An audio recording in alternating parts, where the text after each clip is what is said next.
एक बार किसी बात पर अकबर बीरबल से नाराज हो गए और उन्होंने बीरबल को राज्य छोड़कर कहीं दूर चले जाने का आदेश दे दिया। बीरबल ने अकबर के आदेश का पालन किया और राज्य छोड़कर चले गए। कुछ समय बीतने के बाद अकबर को बीरबल की याद आने लगी।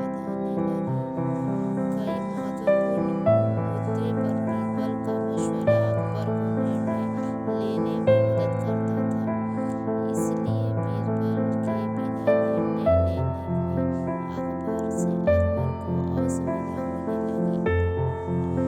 आखिरकार उन्होंने अपने सैनिकों को बीरबल को ढूंढने के लिए भेजा। सैनिकों के कई गांव में बीरबल को तलाश किया, लेकिन बीरबल नहीं मिले। कई जगहों पर रिश्तेदारों पूछताछ करने के बाद भी बीरबल का पता न ठिकाना लगा। इसी दौरान अकबर के पास सैनिक प्रेरक मगर किसी ने सुनवाई न की। बीरबल रास्ता भूल जाते थे, इसीलिए उन्होंने एक बुद्धि सोची। सैनिकों के ध्यान से उन्होंने पूरे राज्य के सभी गांव में मुखिया को संदेश भिजवाया। संदेश इस प्रकार था: एक माँ के भीतर एक गरीब बुद्धि भरकर उस बूढ़े की सेवा और बुद्धि की जगह गरीब नहीं जो धनी है मुखिया संदेश साबित किया गया। गरीब मुखिया रोजाना इंतजार करते थे और मुखिया मुखिया जब इस गांव में मुखिया को अकबर का यह संदेश मिला तो उस चिंतित इंतजार में उस सभा में उपस्थित हुआ।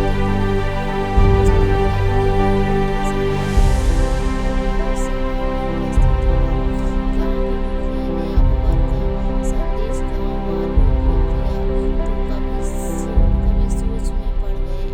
तब बीरबल ने मुखिया से आग्रह किया, महाशय, आप मुझे एक घड़ा दे दें, मैं उसे इन महीनों में अंत तक उसे बुद्धि से भर दूंगा।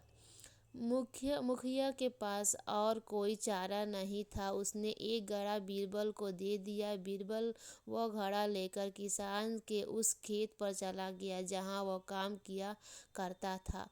वहाँ उसने कद्दू उगाए थे। उसमें से एक ही छोटे से कद्दू को उठाकर उसमें घड़े में डाल दिया। कुछ अब भी अपनी बेल से लगा हुआ था। बीरबल उस कद्दू को नियमित रूप से खाद पानी देने लगा और उसकी अच्छी तरह से देखभाल करने लगा, जिससे धीरे धीरे कद्दू बढ़ने लगा। कुछ दिनों बाद कद्दू का आकार इतना बड़ा हो गया कि उसे घड़े से बाहर निकालना पाना असंभव था। कुछ और दिन बीतने के बाद जब कद्दू का आकार घड़े के आकार जितना बड़ा हो गया, तब बीरबल ने उसे उसकी बेल से काटकर अलग किया। घड़े का मुंह कपड़े से ढकने के बाद वह गांव के मुखिया के पास पहुंचा। वह घड़ा उसने देते हुए बोला, यह घड़ा बादशाह अकबर को दे देना और उससे कहना कि इसमें बुद्धि भरी हुई है। उसे बिना काटे और इस घड़े को बिना फोड़े उसे निकाल लीजिए। मुखिया बादशाह अकबर के दरबार पहुंचा और उसने अकबर को घड़ा सौंपते हुए वैसा ही कहा जैसा बीरबल ने उसे कहने के लिए बोला था। अकबर ने जब घड़े के ऊपर से कपड़ा हटाया और उसमें झांक कर देखा तो उसमें उन्हें कद्दू दिखाई दिया। वे समझ गए कि इतनी दूर की सोच सिर्फ बीरबल की ही हो सकती है। पूछने पर मुखिया ने बताया कि यह उसके गांव के एक किसान के खेत में काम करने वाला व्यक्ति ने किया है।